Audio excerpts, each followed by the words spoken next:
Hey, what's going on, guys, and welcome to Blue Collar Finance. So today's video is going to be a little bit different. It's not necessarily going to be about stocks and bonds and just investing. It's going to be about how to change your money mindset to get you on the right path to wealth over time. So changing your money mindset. So over the years, working in finance, my previous position, and just talking to people about money in general, I've come to find that a good majority of people have a very negative view, a very negative mindset when it comes to finance. And it's almost like they just avoid the topic like the plague. The topic of money is almost taboo in America. You know, know more about somebody's previous marriage than you do their finances. And I think it's one of those things, if people would talk more about money, people would learn more about money and finance, and they would be better off for the future. More education is never a bad thing, but when it comes to money, Americans just get kind of weird about it. So anyway, this video is about just changing your money mindset, setting people up for the future better, making smarter decisions, understanding the process better, and getting the right mindset to start saving and investing money, and just be able to retire one day financially free where you don't have to worry about things. But today I want to review 5 reasons why you should change your money mindset. So the first reason you should change your money mindset is because money equals freedom. And I know a lot of people don't want to hear this, but especially in 2024, you can live whatever kind of life you have if you have enough money, unfortunately. Now, money isn't everything, but if you start looking at money as basically your time or freedom, it does help you change your money mindset and help you prioritize saving money, investing money, and just being more disciplined overall. So a rule of thumb for the financial independence, retiring early crowd like myself is that the 4% rule. Basically, that means every $100 you bring home, you make, you earn $4 per year off that for infinity without touching any principal. So for instance, if you have $1 million after tax, you can withdraw $40,000 per year on that $1 million and never touch the principal, which means you will die with that $1 million after withdrawing 40 grand a year for however long you live. So that's what I mean by money equals freedom.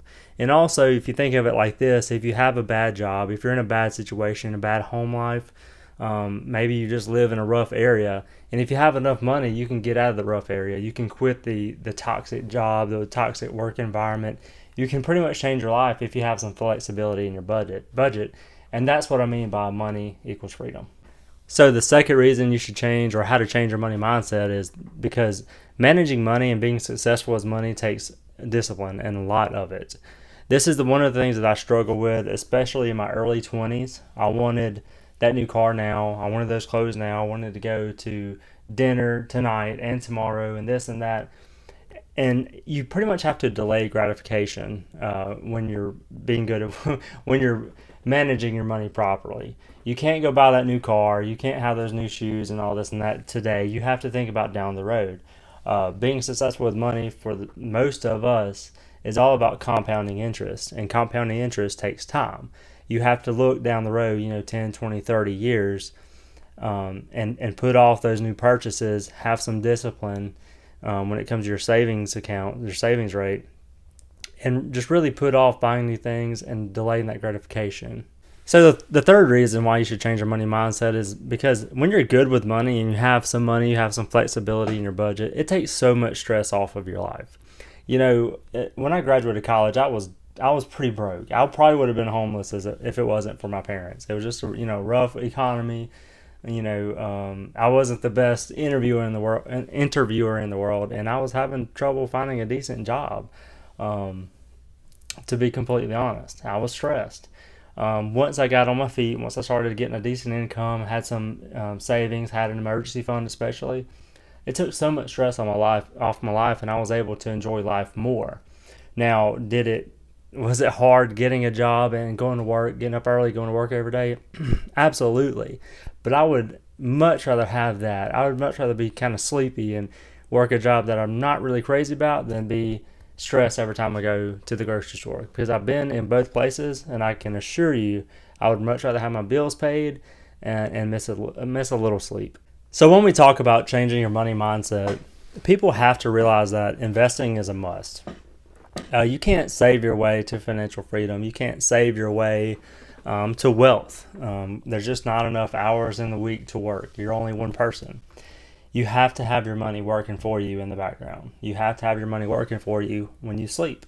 And this could be through stocks. This could be bonds, even bank CDs nowadays with 5% rates, real estate, side hustles, things like that. You have to realize that you must invest your money. Not just save it, but take the action to invest your money over the years, get exposed to that compound interest. Hopefully that 10% per year return the S&P has been putting out recently. And that will set you apart. But people have to realize that the stock market isn't necessarily gambling if you do it right. Buying real estate isn't necessarily gambling if you do it right. You have to invest to be successful financially. And that's one of the ways that I wish people would change their mindset on money. And the fifth reason why people should change their money mindset, and this kind of aggravates me, is that people get to where they obsess over money. Of course, I've been there before. I've checked my 401k every day. My E-Trade account, I update it 45 times per day. The Robinhood account, same. But you have to build a life while you're building an investment portfolio, while you're stacking your money. It's so good to be disciplined with money. It's so good to be able to save and invest and grow a retirement fund and maybe potentially be financially free before you're 40 years old. Who knows? People do that.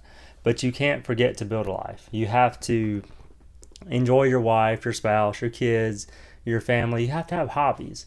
So I just highly encourage people, don't obsess over money. It's not everything. They print money every day. They print probably billions of dollars every day. It's basically worthless, let's be honest.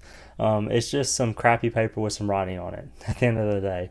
It's very important and you should prioritize it, but don't forget to build a life while you're building that portfolio. Anyway, I know it was a little bit different video, but I just wanted to write some key points down. Just thinking about them on my way home from work this evening. But anyway, if you somewhat liked the video and you made it this far, please like and subscribe. I would really appreciate it, and I'll see you next time.